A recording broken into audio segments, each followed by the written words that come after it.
This video of a guy cutting down a tree is going viral because of his unique technique. He breaks it down into 4 simple steps to ensure the tree falls exactly where he wants it to. First, he carefully carves out a notch at the precise spot where he wants the tree to fall. Then, he makes 2 cuts just below the notch, which helps control the direction of the fall. After that, he continues cutting through the trunk until it's almost completely severed, allowing the tree to swing as it tips over. Next, he makes 2 additional cuts on the right side of the trunk and carves out a small notch below them. This step is crucial, as it resembles the game Jenga and helps prevent the tree from swinging erratically. By removing a piece from the trunk, he ensures that the tree won't launch unpredictably when it falls. Finally, he goes back to the original notch he made and cuts the back side of it. This last cut ensures that the tree falls perfectly into place without tipping in a random direction. It's a fascinating process to watch, and his precise technique is what's making this video so popular online. Hello YouTubers, Alaska Prepper here. Happy Friday, ladies and gentlemen. Remember that we will have a live stream this afternoon at 4 p.m. Alaska time, 8 p.m. Eastern time. Welcome to the AP Reacts. This is where we take a little time off from the doom and gloom and go over a few shorts that I found to be either interesting or pretty funny along the week. So let's get started.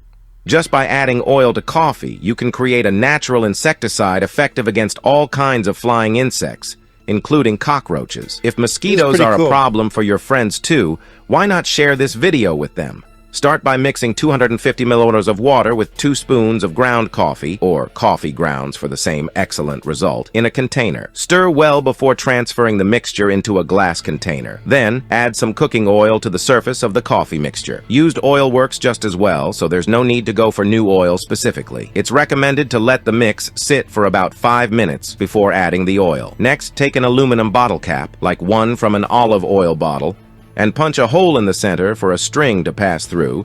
Using a candle wick is advisable. This setup will function like a candle. Simply light it and place it in areas plagued by insects or mosquitoes. They usually can't tolerate the smell of burning coffee and will quickly vanish. Just by adding oil... We're going to have to try that out, ladies and gentlemen. That's a really cheap solution to get a mosquito or an insect repellent.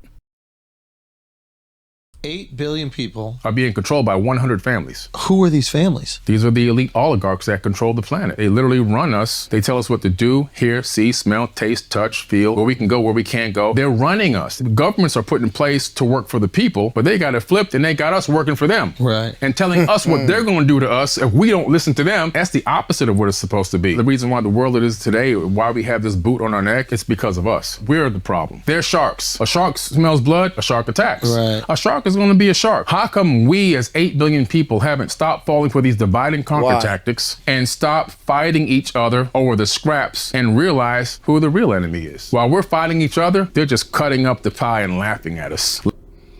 Isn't this what I talk about all the time, ladies and gentlemen?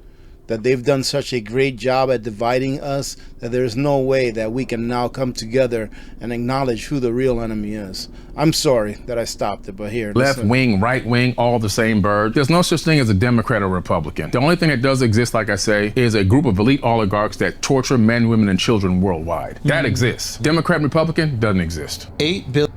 Let me know if you don't agree with that, and let me know why. It's crazy how empires rise and fall. I don't think they do. I don't think the Roman Empire fell. I think it became a church. Rome fell, but the Roman Empire became the church. Where's all the money from the Roman Empire? The Vatican.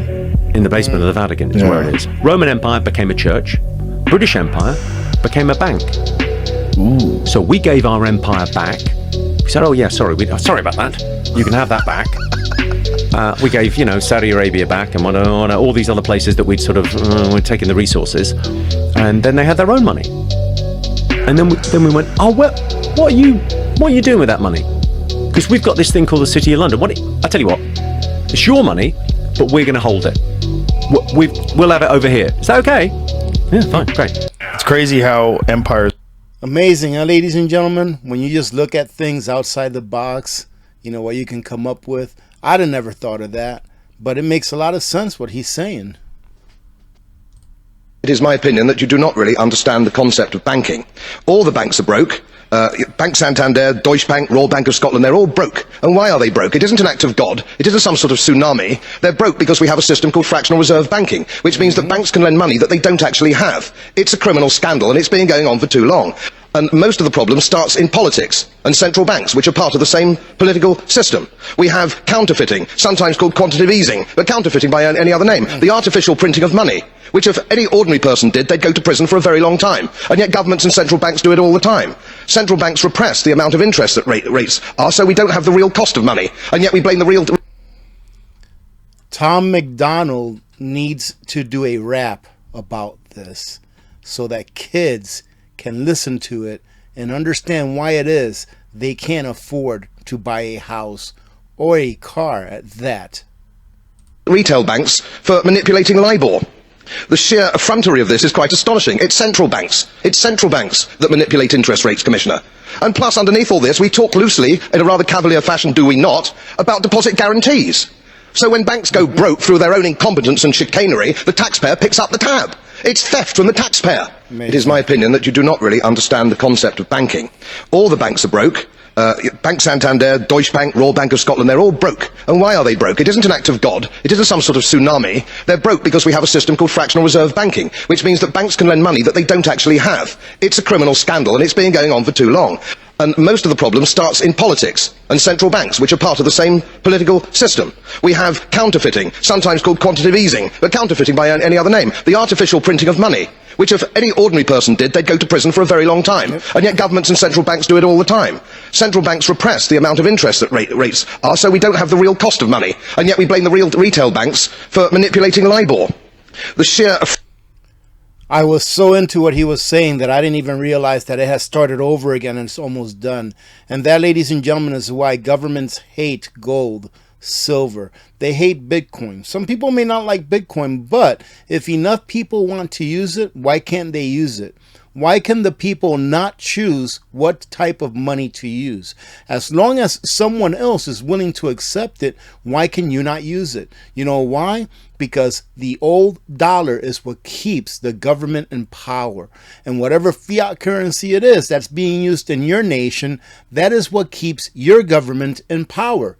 They don't want real money to be used because it will then take away their power from you, the people. I didn't even realize. Let me tell you what I do during the week. If I see a short here or there that I find interesting, that I like, that I think it's funny, etc., I just go ahead and email it to myself. And then on Friday, I compile everything that I've emailed to myself.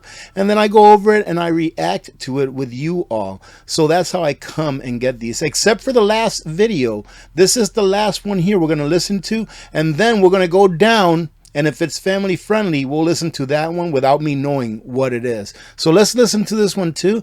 I hope that you show your children this video so that they can see what these gentlemen are talking about, because in my opinion, they're 100% correct. Why don't you go down to the bank this afternoon and get 50 G's from them? Is that hard? Impossible. Okay? Not only is it impossible to get 50 grand. Well, I've called them and they just impossible. said they need time. Oh yeah, they need time because they're not carrying cash because they're fractionalized banking. But try to give them 50 grand. What will they do? Come back, man. Come back. We can't take this. We have people in line. I dropped $1 million in cash out to a bank one day at 7:30 in the morning. And they're like, you don't have any security? No. And I'm getting on a plane, dude. You're taking this money. This came from you. It's coming back to you. They literally had to shut the bank down. They were so nervous. Giving the banks money is becoming problematic. And for sure taking it. And again, ladies and gentlemen, all of the rhetoric that you hear me talk about, that your money is not really in the bank, that if you don't hold it, you don't own it. It's not just me saying this. This guy, I believe, is like a billionaire. He knows what he's talking about, right? So why don't you take his word for it? Or better yet, do a little bit of research so that you can understand that only a fraction, just a mere fraction of the money that's in the system. And when I say money, I say it loosely because I really should say fiat currency. But not everyone understands what fiat currency is, so I'll say money. But only but a fraction of the fiat currency that's in the system exists in physical form. So if it does not exist in physical form, but in an electronic form, does it really exist? It's the same argument that people have against Bitcoin. Well, where does it come from? It's electronic. Well, where do your dollars come from? Most of them are electronic. There are tens and tens. I would even say up to 100, if not more, trillion dollars around the world circulating, right? You know how much of all of the dollars that are circulating around the world are physical dollars? Less than 2 trillion, ladies and gentlemen.